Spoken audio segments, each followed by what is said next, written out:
শুধুমাত্র এক কালারের কাপড় দিয়ে এখনকার ভাইরাল ডিজাইনের একটা ফার্সি ড্রেস বানালাম।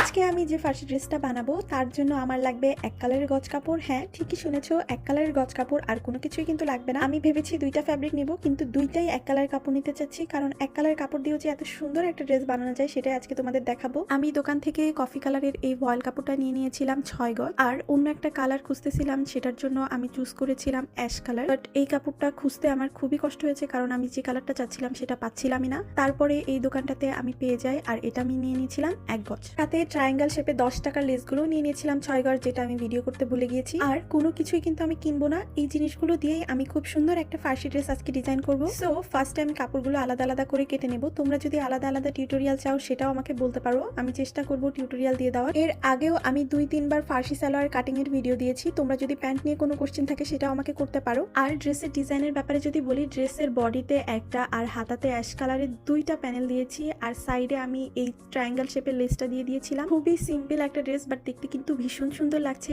আর তোমরা যদি এই ড্রেসটা আমার কাছ থেকে অর্ডার করে নিতে চাও তাহলে কিন্তু তাসিস পেজ থেকে প্রি অর্ডার করতে পারো। তো চলো দেখে আসি এই ড্রেসটার ফাইনাল লুক।